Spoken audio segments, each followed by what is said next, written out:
En 1981, la police relève une empreinte digitale partielle sur une scène de crime. Mais, en l'absence de suspect, elle ne peut la comparer aux milliers d'autres archivés dans ses fichiers. 17 ans plus tard, les techniques dont dispose la police scientifique permettront-elles de faire toute la lumière sur cette affaire irrésolue? La police de Philadelphie recherche un agresseur sexuel récidiviste capable d'escalader la façade des immeubles pour s'attaquer à des jeunes femmes. Dans un premier temps, les profilers du FBI pensent que le prédateur vit à proximité de ses victimes. Mais lorsque des crimes sont commis de la même manière dans le Colorado, à plus de 1300 km de là, leur théorie s'effondre. Bonjour, merci de nous être fidèles. Voici un nouvel épisode des Enquêtes impossibles. Aux États-Unis, à la différence d'autres délits, les crimes de sang sont imprescriptibles.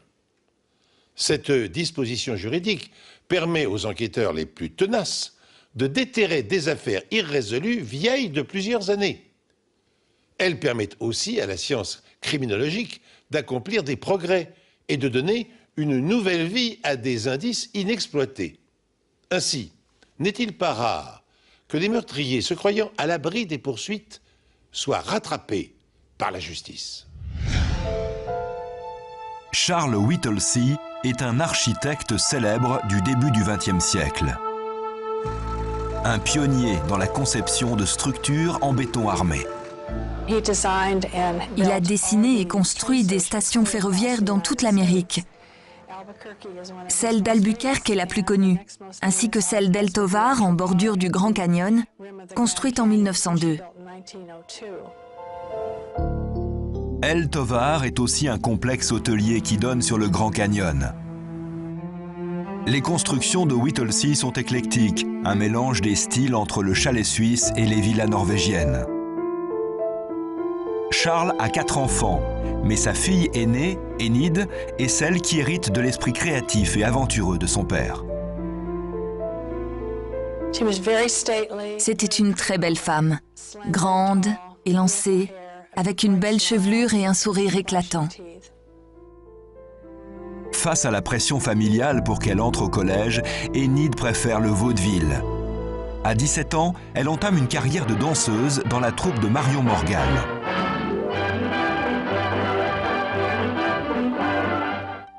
Elle chante aussi à l'Opéra de San Francisco.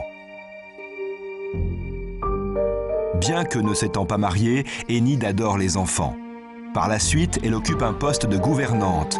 Puis, dans les années 1950, elle prend sa retraite dans une résidence à Cimarron Street, Los Angeles. Elle n'a pas de voiture, mais elle est bien connue dans son quartier, où elle se promène en vélo, discute et joue parfois avec les enfants du voisinage. Elle s'entendait mieux avec eux qu'avec les adultes. Elle avait elle-même quelque chose d'enfantin. Les voisins l'appelaient la dame au vélo. Tout le monde l'appréciait. Elle était sympathique et sociable. À 80 ans, elle sillonne toujours le quartier en vélo. Mais en vieillissant, quelque chose change. Elle était inquiète à l'idée que des intrus entrent chez elle, au point de bricoler un système d'alarme avec des bouts de ficelle et des boîtes de conserve qui l'alerteraient en cas d'effraction par une fenêtre ou par une porte.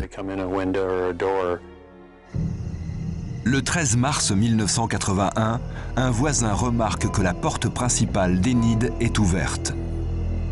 Il y a du sang dans l'entrée.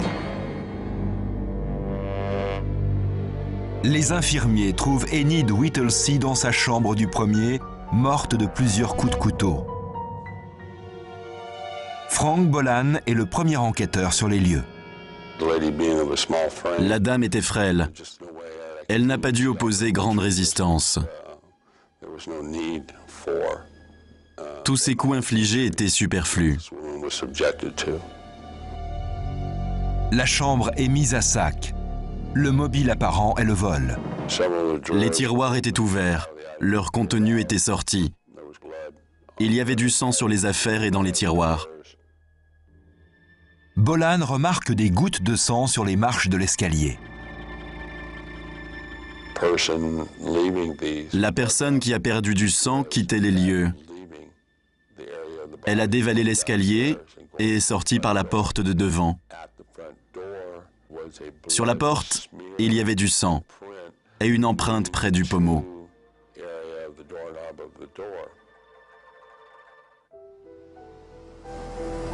Tout le quartier, y compris les enfants, est sous le choc et attristé du meurtre d'Enid Whittlesey.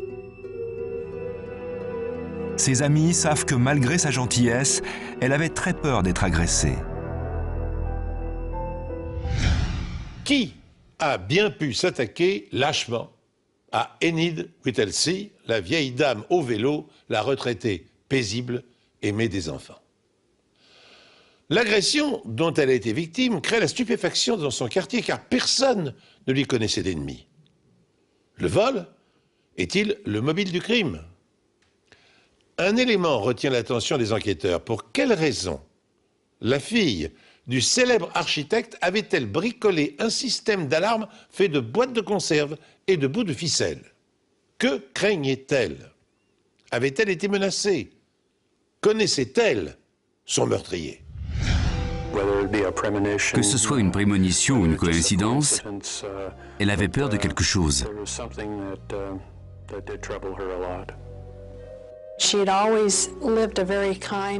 Elle n'a jamais fait de mal à personne. C'est injuste qu'une personne aussi adorable soit assassinée de la sorte.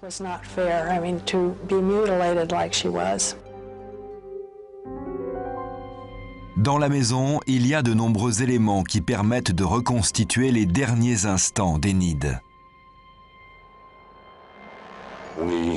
Nous pensons que la personne est entrée par devant, a ouvert la fenêtre de la porte d'entrée, s'est glissée à l'intérieur, laissant une empreinte de pied gauche sur le piano poussiéreux. Elle avait un couteau. Nous sommes montés à l'étage. Elle était dans sa chambre, un triste spectacle. La victime avait été poignardée sur tout le corps. Elle avait une coupure à l'extérieur du poignet droit qui montre qu'elle s'est défendue face à son agresseur. Elle a levé le bras pour se protéger. L'agresseur est blessé à un moment donné. Il arrive qu'un agresseur au couteau se blesse, car le sang rend le manche glissant et il peut se couper. Le suspect descend l'escalier, saignant de la main gauche. Les preuves révèlent que le tueur sort par la porte d'entrée et vole le vélo d'Enid qui se trouve sous le porche pour prendre la fuite. C'est triste qu'une personne qui habite une maison depuis si longtemps n'y soit pas en sécurité. Michelle Kessler est chargée de prélever les taches de sang dans la maison. Elle commence par le piano. Le sang avait séché. Je me suis donc servi d'un scalpel jetable pour le récupérer. J'ai déposé les prélèvements dans une feuille blanche que j'ai pliée et mise dans une enveloppe. Kessler procède différemment pour le sang sur la porte. À l'époque, on utilisait des bouts de tissu humide et des pinces jetables ou nettoyables à l'alcool. Les spécialistes relèvent 3 empreintes partielles sur une fenêtre. Une 4e est trouvée sur le porche menant à la porte d'entrée. Ça pouvait être l'empreinte partielle d'une paume. Les enquêteurs photographient les empreintes de pas sous une lumière oblique. On positionne le flash en angle oblique. Cela permet de faire apparaître les empreintes qu'on ne voit pas sans un bon éclairage.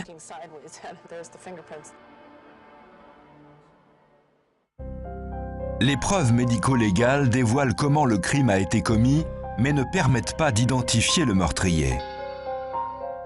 On est en 1981, 5 ans avant l'utilisation de l'ADN dans une affaire criminelle. La police ne trouve aucun témoin du crime. Les voisins n'ont rien remarqué. Les enquêteurs cherchent d'autres pistes. Disons pour simplifier qu'il existe deux grandes catégories de crimes. Ceux qui peuvent impliquer les proches de la victime et les autres. Dans le premier cas, les mobiles des meurtriers peuvent être la vengeance, la jalousie ou l'appât du gain, pour toucher une prime d'assurance vie par exemple. Cette hypothèse étant la plus fréquente, les enquêteurs peuvent concentrer leurs efforts sur un nombre restreint de suspects potentiels. Mais âgé de 86 ans, célibataire et sans enfant, Enid Whittlesey était seul au monde. Dans le second cas de figure, lorsqu'aucune relation n'existe entre le tueur et la victime, lorsqu'un cambriolage opportuniste semble motiver le meurtre, la tâche des enquêteurs relève du défi, et seule l'analyse méticuleuse de la scène de crime fournira des indices. Dans notre affaire, les experts ne disposent que de deux éléments, des traces de sang et des empreintes partielles. Mais à une époque où la signature ADN n'existe pas encore, la détermination du groupe et du résus sanguin ne constitue pas une preuve matérielle exploitable devant un tribunal. Seule la comparaison des empreintes digitales recueillies dans la maison avec celles de criminels répertoriés dans les fichiers pourrait permettre d'identifier le criminel.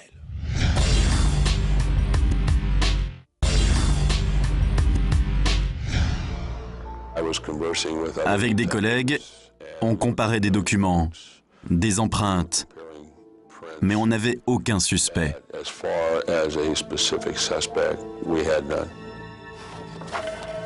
Il est facile de comparer les empreintes trouvées au domicile d'Enid Whittlesey à celles des criminels arrêtés pour des crimes similaires dans la région.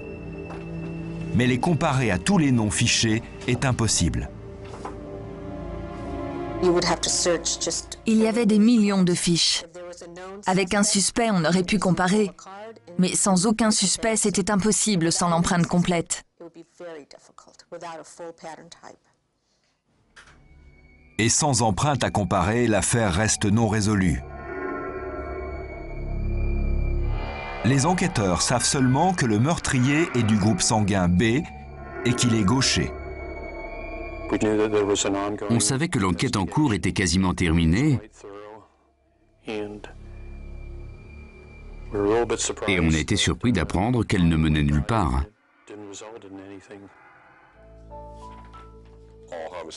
Chaque policier de la criminelle veut résoudre une affaire. Il s'implique et y investit souvent beaucoup de temps et d'efforts.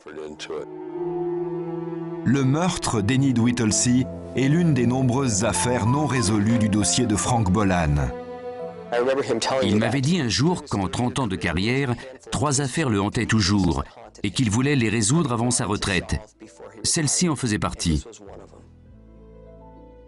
Il a le sang du meurtrier et une empreinte partielle. Mais depuis le meurtre en 1981, les progrès technologiques en médecine légale sont les plus importants de l'histoire. À l'ère des ordinateurs, on oublie qu'en 1980, peu de gens avaient accès à cette technologie. À l'époque, les ordinateurs étaient très volumineux et très coûteux.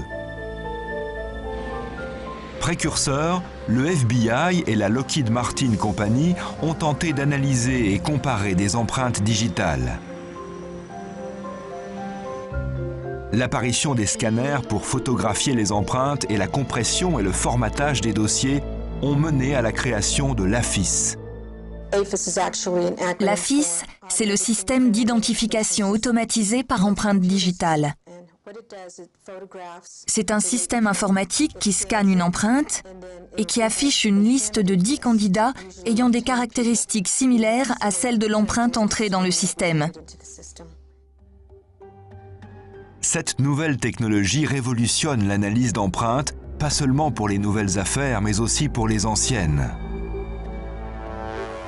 J'ai repris certaines affaires et j'ai demandé une vérification des empreintes.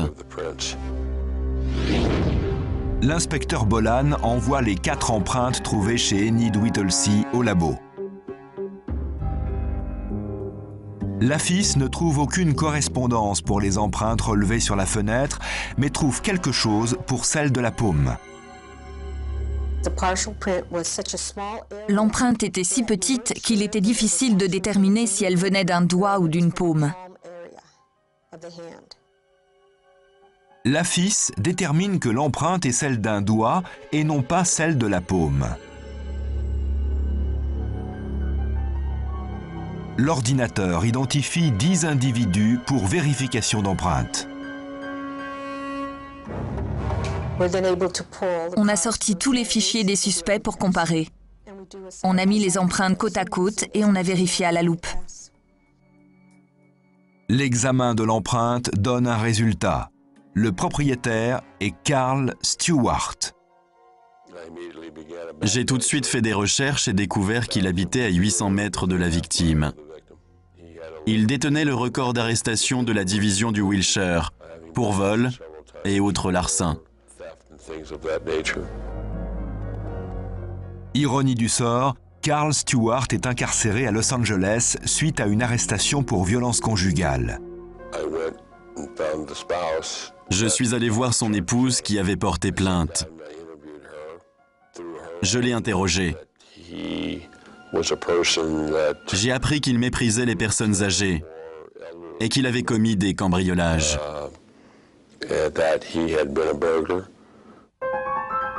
Elle dit aussi à la police que Stewart avait pour cible les personnes âgées de Beverly Hills, Culver City et Wilshire. Et elle précise que Stewart est gaucher. Le 26 décembre 1996, l'inspecteur Bolan et 2 officiers interrogent Carl Stewart. Alors que l'affaire semblait définitivement classée, la chance semble sourire aux policiers.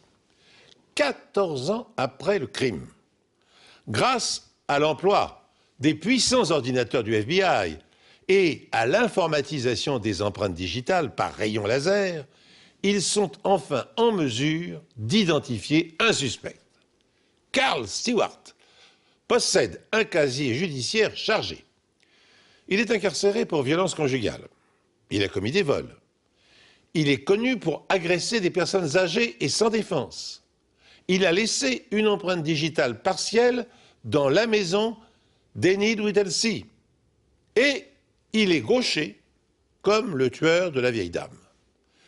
Mais ce faisceau d'indices sera-t-il suffisant pour prouver sa culpabilité? On a commencé par le questionner sur son quartier et ses habitudes. Puis je lui ai parlé du crime.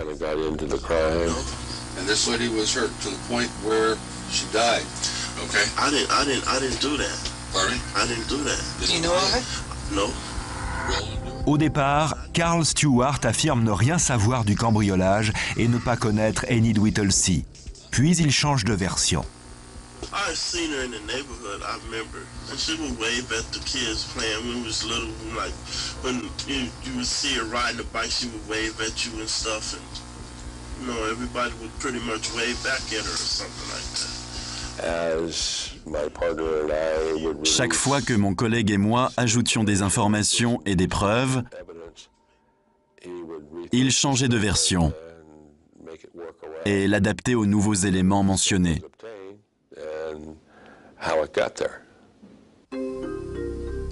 Quand on lui dit que son empreinte se trouvait sur la porte d'entrée, Stewart affirme être entré dans la maison mais qu'il n'a rien à voir avec le meurtre.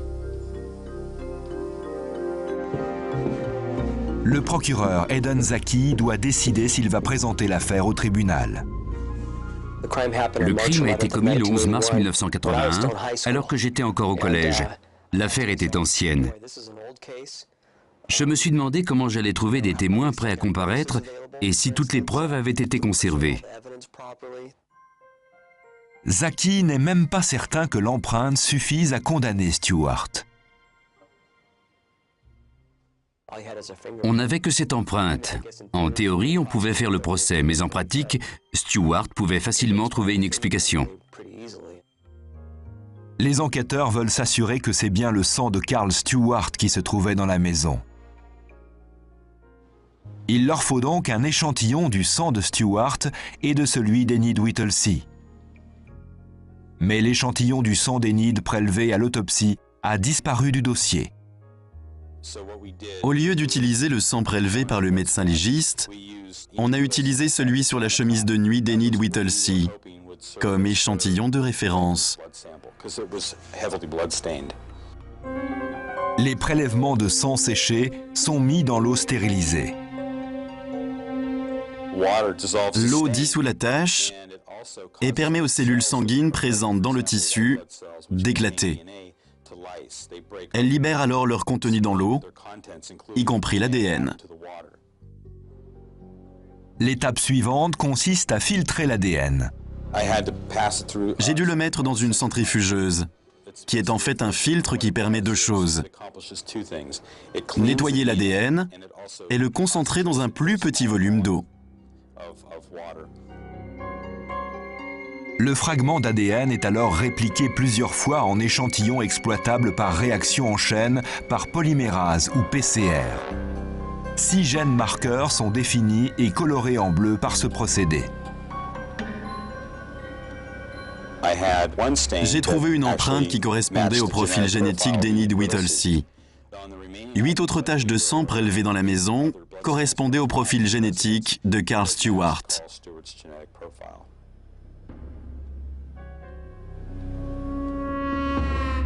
C'est la preuve que Carl Stewart a perdu son sang dans la maison d'Enid Whittlesey.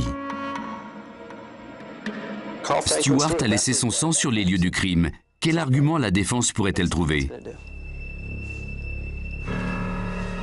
Le 17 mai 1999, Eden Zaki présente les preuves du meurtre d'Enid Whittlesey devant un jury. Zaki pense que Carl Stewart a repéré Enid lors de ses promenades en vélo dans le quartier. Peu après, Stewart entre chez Enid par la fenêtre de devant en laissant une empreinte de pied sur le piano poussiéreux. Le mobile et le vol.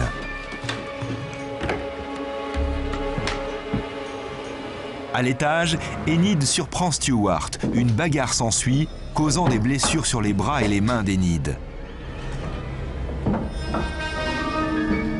Stewart se coupe la main gauche pendant l'altercation, ce qui laisse du sang le long de l'escalier, à gauche. Stewart laisse une empreinte partielle près de la porte d'entrée en quittant les lieux. Elle s'avère par la suite être une empreinte digitale répertoriée par la FIS.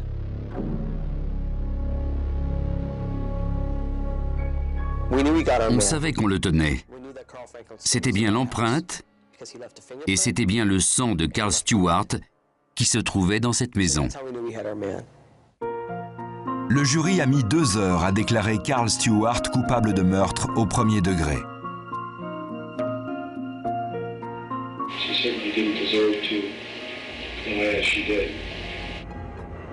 Il est condamné à perpétuité sans appel. C'est la première enquête de meurtre assignée à Frank Bolan. Même s'il a mis 17 ans, il n'a pas renoncé. Il se donne à fond dans ses enquêtes. Il est parfois pénible, mais c'est pour la bonne cause. Et j'apprécie de travailler avec lui. Je suis heureux d'avoir retiré de la circulation un individu responsable d'un meurtre aussi horrible. J'aime à penser que les gens sont aujourd'hui en sécurité, avec ce criminel derrière les barreaux. Il y a tellement d'affaires non résolues pour lesquelles on ne peut rien faire. Heureusement que la technologie vient aider. C'est merveilleux de penser qu'après toutes ces années, on peut revenir en arrière avec des outils technologiques. Cela permet de résoudre des crimes qui n'ont pas été résolus et de rendre justice. C'est vraiment merveilleux. Ainsi se termine cette pénible affaire. Nous savons aujourd'hui que Carl Stewart avait non seulement frappé à mort Enid Whittlesey pour lui dérober ses modestes économies, mais qu'il l'avait aussi violée avant de prendre la fuite. Une femme âgée de 86 ans. Il semblerait que la perversion de certains individus n'ait pas de limite. Sachez encore que Stewart, incarcéré à l'époque dans une prison de Los Angeles pour violence conjugale, était sur le point d'être libéré lorsque la comparaison de ses empreintes digitales avait permis de le confondre 16 ans après son crime. Cette prouesse des experts scientifiques a été rendue possible grâce à l'emploi de l'AFIS, AFIS, le système intégré automatisé d'identification dactyloscopique du FBI. Cette banque de données, l'une des plus importantes du monde, rassemble les empreintes de quelques 66 millions de personnes ayant été arrêtées au moins une fois dans leur vie ou ayant été emprisonnées. Depuis l'an 2000, le programme CODIS, C-O-D-I-S, contient près de 500 000 profils génétiques des criminels les plus dangereux et fonctionne grâce à la coopération de 45 des 50 États américains. En France, le fichier VICLAS, V-I-C-L-A-S, regroupe les informations recueillies sur les scènes de crime et un logiciel recoupe ces données pour fournir des profils de délinquants. Ces outils, consultés à distance, sont aujourd'hui parmi les armes les plus efficaces dont disposent la police et la justice pour combattre le crime. Lorsqu'un criminel multirécidiviste sévit dans une ville, fût-elle peuplée d'1,5 million d'habitants, profilers et enquêteurs disposent d'instruments sophistiqués pour circonscrire son espace géographique et comprendre son mode opératoire. Mais lorsque le prédateur décide brusquement de porter ses coups à plus de 1000 km de son lieu habituel de résidence, les policiers doivent reconsidérer toutes les données dont ils disposent. Parc de Rittenhouse à Philadelphie, en Pennsylvanie. Quand il fait beau le dimanche, le parc se remplit de joggeurs ou de gens qui prennent le soleil. Il y a parmi eux de nombreux étudiants de l'Université de Pennsylvanie qui est toute proche. En 1998, Shannon Schieber vivait à quelques pâtés de maison du parc. Elle avait 23 ans et était diplômée de la prestigieuse Wharton School of Business. Elle faisait un PhD en assurance.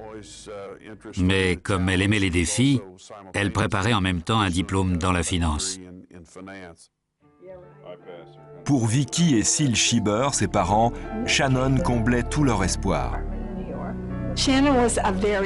Shannon avait un caractère heureux. Elle était très curieuse. Elle voulait tout savoir sur tout, une vraie boule d'énergie.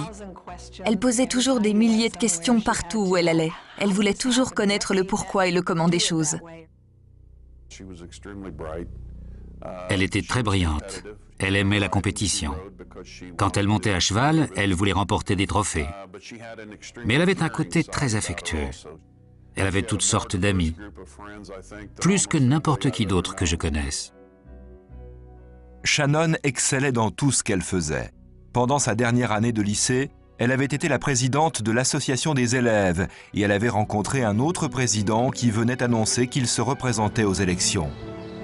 Quand elle est rentrée à l'université de Duke, elle a été élue présidente des étudiants de première année et co-capitaine de l'équipe équestre.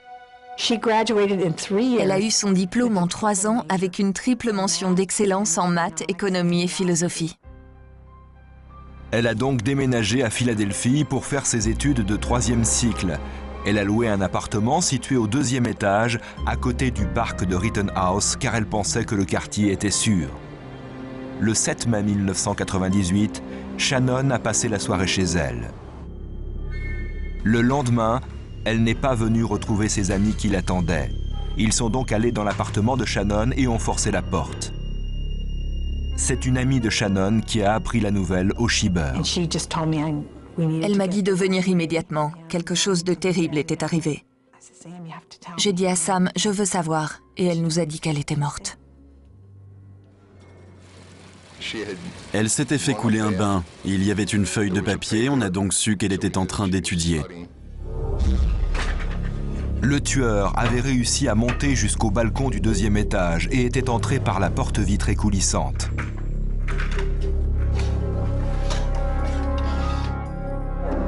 Il y avait des traces de lutte. Les livres de l'étagère à côté de son lit avaient été renversés. Elle avait été étranglée et violée. Sa caméra, son collier et son stylo avaient disparu. Le lit, les murs et le balcon à l'extérieur étaient tachés de sang, sans doute celui du tueur. Il a sans doute été mordu ou coupé. Le sang sur la balustrade prouvait bien qu'il s'était échappé par là. La police a constaté que l'auteur du crime avait une grande habileté pour pénétrer dans les appartements situés en hauteur. Mais elle allait avoir besoin de plus de données pour le retrouver. Au bout de 8 mois, l'enquête était dans l'impasse. La première chose qui a fait rebondir l'enquête est arrivée de façon inattendue. Un informateur anonyme a appelé le journal de Philadelphie, l'Inquirer, pour donner à la presse des informations confidentielles et très embarrassantes sur l'enquête relative au meurtre de Shannon. Comme dans l'affaire précédente, le meurtre de la jeune Shannon Shiver place les enquêteurs face à une énigme quasiment insoluble.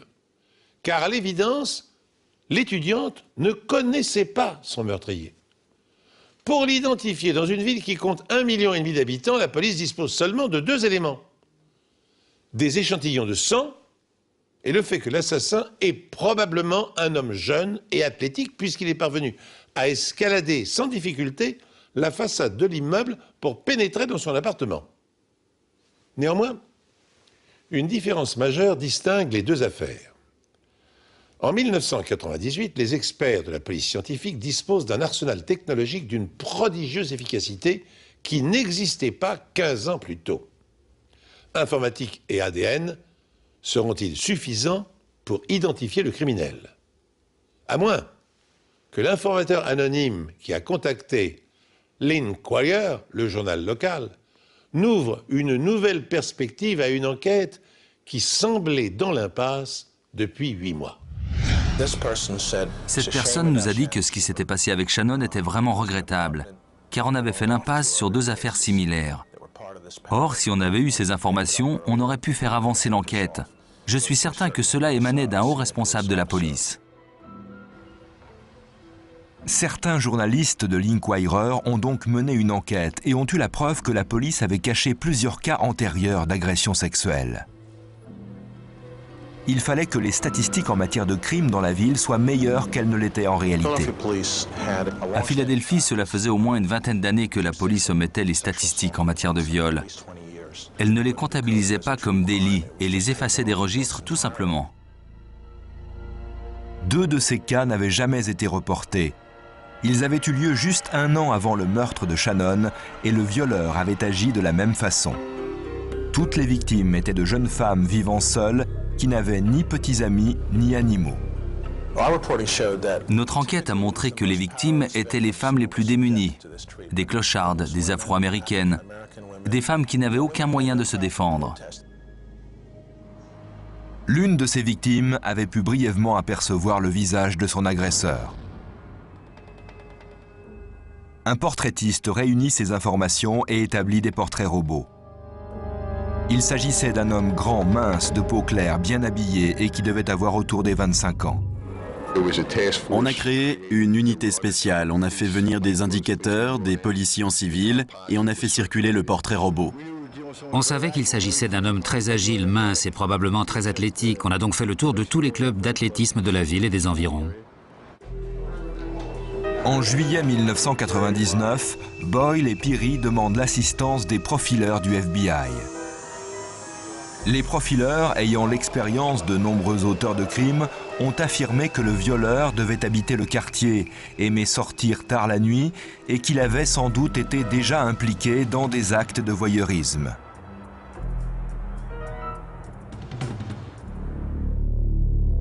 « 15 mois après le meurtre de Shannon, un nouveau cas de viol a eu lieu dans le centre-ville. Cette fois-ci, le violeur avait dévissé 14 écrous d'une barre de sécurité pour pouvoir accéder à un appartement situé au rez-de-chaussée. On était horriblement attristés. Nous avons parlé aux parents de la jeune victime. Ils nous ont appelés pour nous demander de l'aide. Nous avons longuement parlé avec le père et la mère. En même temps, cela nous a redonné espoir. On était désespérés de ne pouvoir retrouver un jour le meurtrier de Shannon et qu'il soit mis en prison. C'était important pour nous. Après la 6e agression, les enquêteurs Boyle et Peary ont fait un pas de plus. Boyle avait vu à la télévision la retransmission d'une série de procès concernant des affaires médico-légales. Il s'agissait d'agressions sexuelles qui avaient eu lieu en Louisiane et qui avaient été résolues grâce au profilage géographique. Boyle a donc contacté Rosmo, le profileur qui apparaissait dans le 6e épisode. On sait d'emblée que les agresseurs commettent leurs crimes non loin de chez eux, dans des zones où ils se sentent à l'aise. C'est leur zone de confort. Rosmo a survolé le centre de Philadelphie en hélicoptère et l'a parcouru à pied. Il a ensuite rentré l'adresse de Shannon et des 5 autres victimes dans le programme de profilage. L'ordinateur fait des millions de calculs et nous sort ce qu'on appelle une zone à risque. Cette zone, en 3 dimensions, nous indique un endroit où l'agresseur a de fortes chances d'habiter. La zone de couleur orange dans le centre de la ville est celle où le violeur a le plus de chances d'habiter ou de travailler. Peu de temps après que le violeur ait attaqué sa 6e victime, les agressions se sont mystérieusement arrêtées. La police a émis certaines hypothèses. L'auteur des crimes n'agissait qu'au printemps ou en été. L'été 2000 s'était passé sans incident et la police craignait qu'il n'ait quitté Philadelphie et qu'il ne puisse jamais être arrêté. Les enquêteurs ont alors pensé qu'il s'agissait d'un étudiant vivant à Philadelphie pendant l'été, mais allant à l'université en dehors de la ville. Ils ne savaient pas encore qu'à 1300 km de là, à Fort Collins, dans le Colorado, un violeur agissait de façon tout à fait semblable. Le suspect grimpait aux fenêtres, il enlevait les moustiquaires et il entrait. Une fois à l'intérieur, il maîtrisait sa victime qui était en train de dormir. Aux États-Unis, les profilers sont à la fois des criminologues, des psychologues et des spécialistes du comportement. Leur tâche consiste à répertorier la personnalité des tueurs à partir des indices recueillis sur les scènes de crime. S'agit-il de pervers sexuels, de schizophrènes, de paranoïaques ou de sociopathes? Leurs modes opératoires seront différents. Les profilers ont également constaté que les tueurs en série ou les agresseurs multirécidivistes s'éloignaient rarement du quartier qu'ils habitent. À Philadelphie, durant l'été 2001, 5 agressions ont été perpétrées dans la zone à risque du suspect. Il étouffait ses victimes à l'aide d'un oreiller et violait leurs cadavres. Un espoir subsiste. Au cours de sa 5e attaque, en pénétrant dans l'appartement de sa future victime par le balcon du 2e étage, il semble que l'assassin ait commis une erreur.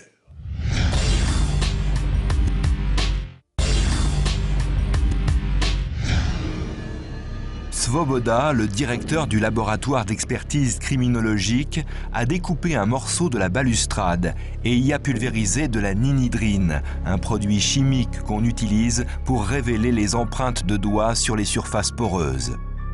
La ninhydrine réagit au contact des traces laissées par la peau et devient violette. 1 heure après, les résultats révélaient 3 empreintes parfaites. Il a mis ses paumes ici et a posé sa main gauche. On a l'empreinte de son pouce, de son annulaire et de son petit doigt. Ensuite, il a sauté. Fort Collins a envoyé des photographies des empreintes ainsi qu'une description des agressions à la police dans tout le pays en demandant de l'aide. La lettre a attiré l'attention d'une employée de police à Philadelphie. Elle a immédiatement pensé à notre violeur du centre-ville, comme on l'appelait à l'époque. Elle a contacté l'inspecteur Latour au centre d'aide aux victimes. Latour a contacté la police de Fort Collins. Quand on a fait le test ADN dans le Colorado, les résultats correspondaient au sang prélevé dans l'appartement de Shannon. l'ADN était identique. Quand ils nous ont rappelés pour nous dire que l'ADN était le même, on était abasourdis. Je crois que cela a fait surgir l'immense espoir que le gars soit arrêté. Mais pourquoi le violeur avait-il quitté Philadelphie pour le Colorado? Et comment la police allait-elle pouvoir l'arrêter? Pour cela, la police devait d'abord identifier toutes les personnes qui avaient vécu à Philadelphie pendant cette série de viols et qui s'étaient trouvées dans le Colorado pendant que les autres viols avaient été commis. On voulait parler à toute personne ayant vécu dans ces deux villes. L'expert informatique en criminologie, le lieutenant Ed Monahan, a demandé à Bill News, un ami de l'université, de l'aider dans sa recherche. News travaillait pour LexisNexis, un centre de collecte d'informations qui détenait plus de 30 000 données d'informations publiques. Nous ne pouvons pas révéler ici tous les paramètres qui ont été utilisés dans cette recherche. Beaucoup de données étaient géographiques et je ne veux pas en dire plus. Les experts ont recueilli toutes les données d'utilisation des cartes bancaires, ce qui a permis d'aboutir à une liste de 319 hommes ayant fait des transactions financières à Philadelphie, puis à Fort Collins, dans le Colorado. Ensuite, seuls ont été retenus les hommes âgés de 20 à 30 ans ayant vécu dans la zone où avaient eu lieu les viols. Un code postal permet d'identifier rapidement une zone géographique. Monahan a réduit la liste à 83 noms et l'a immédiatement envoyé à la police du Colorado. Ces noms ont été ajoutés à une liste de 800 suspects établie par la police du Colorado. Au total, il y avait eu un meurtre et 12 agressions sexuelles, 5 à Philadelphie et 7 à Fort Collins dans le Colorado. En septembre 2001, alors que la police du Colorado interrogeait méthodiquement tous les suspects et procédait à des tests ADN, elle a reçu une lettre. Je suis navré, mais je ne peux pas encore vous laisser m'arrêter. Pas dans le Colorado, car cet endroit ne me plaît pas. Je n'aime pas les hivers froids et je n'aime plus me rendre à Fort Collins. Vous, les gars, vous êtes partout. Sincèrement, j'aimerais que vous m'arrêtiez, car je n'aime pas ce que je fais. Ça m'oblige à garder mes distances avec les gens et je ne peux parler à personne. Je me sens seul. Aussi invraisemblable que cela puisse paraître, le violeur en série écrit à la police. Et sa lettre contient des détails inconnus du public. Il ne s'agit donc pas d'un imposteur ou d'un mythomane. Pour autant, quelle information contient cette lettre sur laquelle ne figure ni empreinte digitale ni trace d'ADN? Son auteur laisse entendre qu'il a quitté le Colorado dont il n'aime pas le climat. S'agit-il d'une confession ou d'une technique de diversion? Souhaite-t-il se faire arrêter pour, comme il le prétend, mettre un terme à sa fuite en avant? Ou cherche-t-il à égarer les enquêteurs? Si nous laissons le suspect nous mener dans une autre direction à cause d'une lettre, nous risquons finalement de rater l'individu. La police du Colorado a reçu des milliers de renseignements. Ils ont reçu un appel d'une femme qui disait être sortie avec l'homme qui ressemblait au portrait robot. Le nom de cet homme était Troy Graves, un nom qui apparaissait sur la liste informatique des suspects communiquée par les experts de la police de Philadelphie. Graves avait travaillé dans une banque située non loin du domicile des victimes. Après la dernière agression de Philadelphie, Graves avait rejoint l'armée de l'air et avait été envoyé à Fort Warren, dans le Colorado.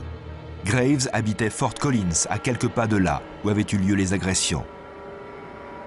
La jeune femme a dit aux policiers que Troy aimait bien se promener la nuit, qu'il avait du mal à dormir et qu'il avait peut-être eu des histoires d'abus sexuels dans son passé.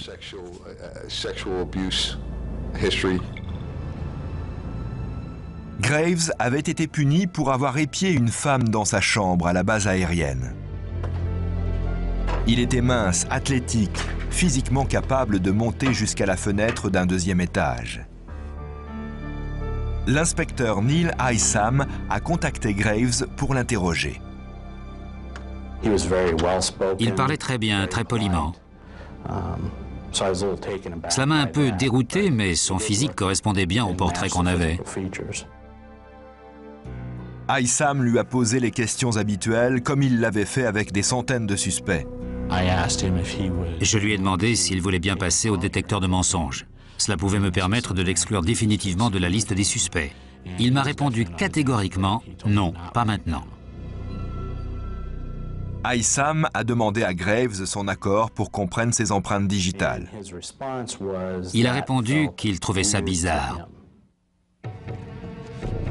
Les experts en dactyloscopie ont donc fait un relevé complet de ses empreintes et ont fait particulièrement attention à son petit doigt droit et son pouce de la main gauche.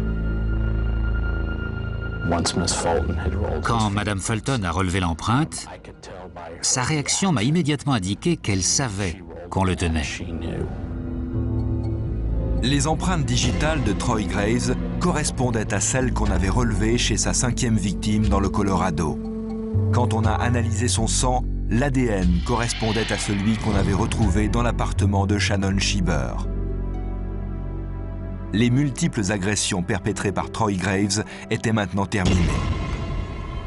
Pour la police et les procureurs, les motivations de Troy Graves étaient l'agression sexuelle. Lorsque Shannon Schieber a tenté de se défendre, elle l'a coupé ou mordu et son sang a coulé sur le lit et les murs. Shannon a été la seule victime assassinée.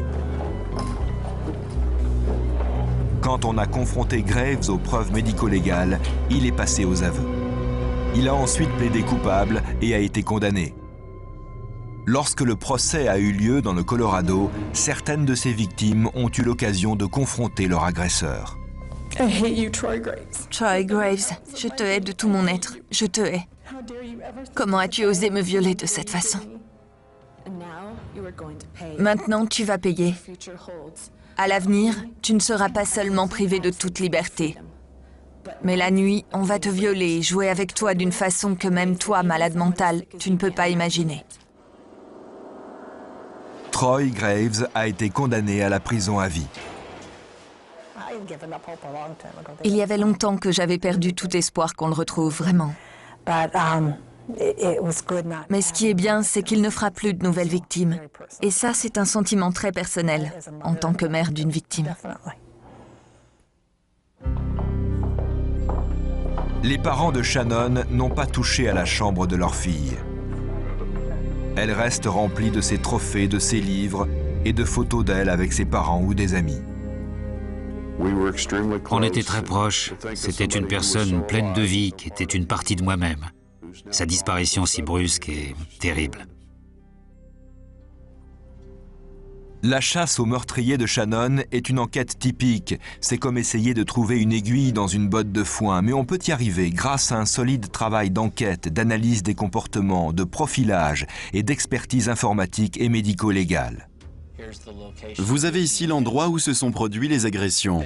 La banque où Graves travaillait, l'appartement de sa petite amie et là où il a habité en premier. Les agressions ont toutes eu lieu le long des trajets que faisait Graves, entre les appartements qu'il louait, l'appartement de son ami et son travail. On a souvent affaire à des crimes plus sérieux, et tout ce qu'on peut trouver pour faire avancer les enquêteurs, c'est bien. On considère que le profilage géographique est un des procédés qui fait partie de leur boîte à outils. Mais il faut rappeler que le profilage ne peut pas résoudre un crime. On a besoin de preuves physiques, d'un témoin ou d'aveux. Et c'est l'inspecteur en charge de l'enquête qui peut résoudre ces questions. On a juste un petit rôle, mais si on peut les aider à se centrer ou à comprendre un crime en leur apportant une précision sur les suspects prioritaires, on est très content. Les ordinateurs ne commettent pas de crimes, donc ils ne les résolvent pas.